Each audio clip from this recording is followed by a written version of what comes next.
আপনারা দেখছেন পশ্চিমবঙ্গের জনপ্রিয় নিউজ পোর্টাল চ্যানেল ভারত বিকাশ নিউজ এক্সপ্রেস।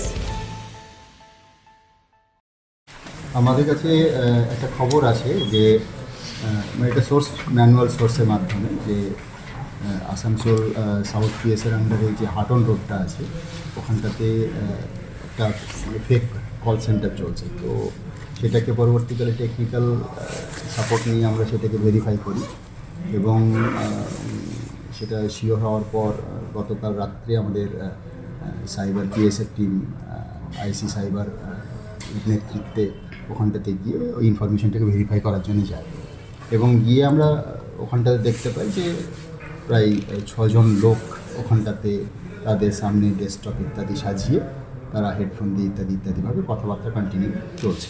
যখন তাদেরকে ভেরিফাই করা হয় তখন জানতে পারা যায় যে ওরা বেসিক্যালি তখন রাত্রি নিয়ার অ্যাবাউট 12টা সাড়ে 12টা তখন ওরা কন্টিনিউ যখন কথাবার্তা বলছে এবং পরবর্তীকালে ওদের প্রাইমারিলি জিজ্ঞাসাবাদ করতে শুরু করা হয় তখন আমরা বুঝতে পারি যে ওরা বিদেশি যে বিভিন্ন লোক আছে তাদের সাথে কথাবার্তা বলছে।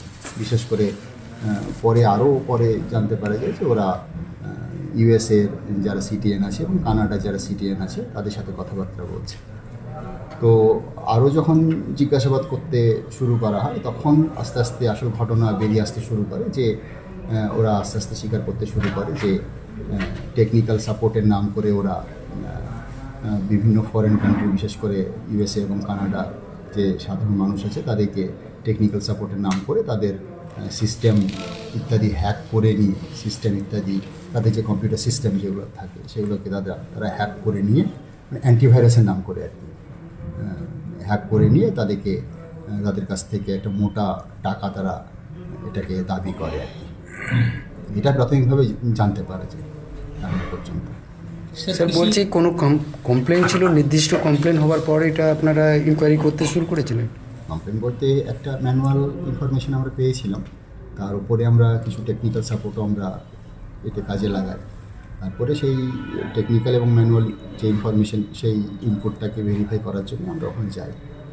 এদের আর চক্র কোনো রয়েছে এইরকম, এদের আর সংগঠন আছে, এইগুলো কিছু জানতে পারলেন স্যার? দেখুন এখনও পর্যন্ত যেটা মোডাস অপারেন্ডি আমরা পাচ্ছি আর কি, এদের সাথে বিদেশি একটা এজেন্সি যেটা আছে, যেটা ওরা এখনও পর্যন্ত বলছে যে ইউএসএতে অবস্থান করছে, যেটা ওদের মাদার এজেন্সি ওরা নাম বলছে সোরপ্লেক্স বলে একটা কোম্পানির নাম বলছে।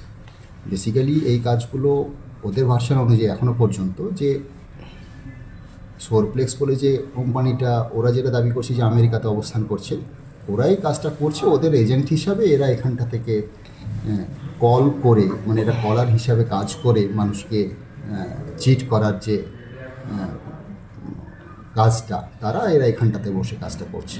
কী কী জিনিস এখনও আপনারা এদের কাছ দিয়ে পেয়েছেন মানে বলতে? আমরা ওখানটাতে গিয়ে যেগুলো আর কি পেয়েছি আর কি ফর্মাল ওইগুলো মেনটেন করে, তার মধ্যে আমরা পেয়েছি মোটামুটি প্রায় 8টা এসএসডি পেয়েছি এবং 4টে হার্ড ডিস্ক পেয়েছি, কিছু ডায়েরি ফাইল ইত্যাদি পেয়েছি এবং আরও বেশ কিছু অ্যাক্সেসরি আমরা পেয়েছি, সেগুলো ওদের কাছ থেকে আমরা সিজ করতে পেরেছি। सर कितना का अमाउंट चिट किया है लोग? अमाउंट चिट किया मतलब अभी तो ये तो पहला स्टेज है, वेरी प्रिलिमिनरी स्टेज, तो अभी हमारा इन्वेस्टिगेशन चल रहा है। सर ये लोग जो अरेस्ट हुए यहाँ के हैं या ये सभी हम लोग का लोकल किसी एरिया का है। तो हाँ एग्जैक्टली, इसके जो मोडस ऑपरेंडी था उसके बारे में मैं थोड़ा बोल दूँ।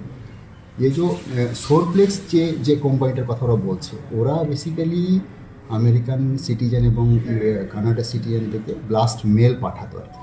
ব্লাস্ট মেল পাঠিয়ে যে তোমাদের কম্পিউটার ইত্যাদি ভাইরাস অ্যাফেক্টেড হয়েছে, ইমিডিয়েটলি যদি সেটাকে রিকভার না করা হয় তাহলে ক্র্যাশ করে যাবে ইত্যাদি এবং তার জন্যে তোমরা এই নাম্বারে ফোন করো বলে এরকম টাইপের মেল পাঠাতো, যেটা এখনও পর্যন্ত জানা যাচ্ছে। এবং যে নাম্বারগুলোতে ফোন করার কথা বলা তো সেই নাম্বারগুলো আমরা দেখতে পাচ্ছি যে এদের নাম্বার দেওয়া থাকতো, যাদেরকে আমরা অ্যারেস্ট করতে পেরেছি।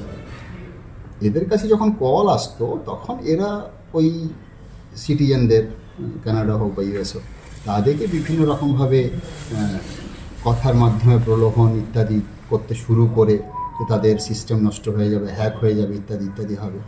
এইটা করে তাদের সাথে কমিউনিকেশনটা যখন করতে শুরু করতো, তারপরে এরা ওদের সিস্টেমটাকে এরা কন্ট্রোলের মধ্যে নিয়ে নিত, টিম ভিউয়ার ইত্যাদির মাধ্যমে নিয়ে নিত।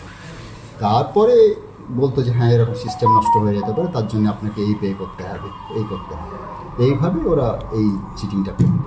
কতজনকে এখনো ধরা হয়েছে আর এরা কোথাকার সব বাসিন্দারা? আমরা এখনো পর্যন্ত 6 জনকে অ্যারেস্ট করেছি, কালকে আমরা 6 জনকে পেয়েছিলাম, ওখান থেকে 6 জনকে অ্যারেস্ট করছিল।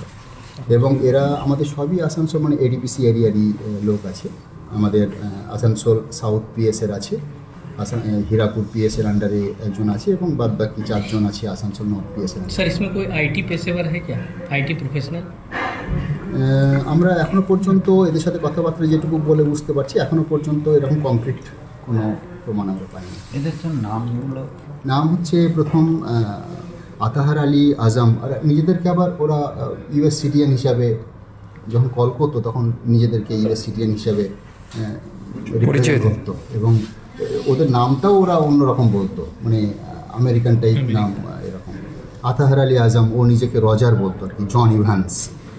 ইনার বয়স আছে 39 বছর, ইনি আসানসোল সাউথের বাড়ি আছে।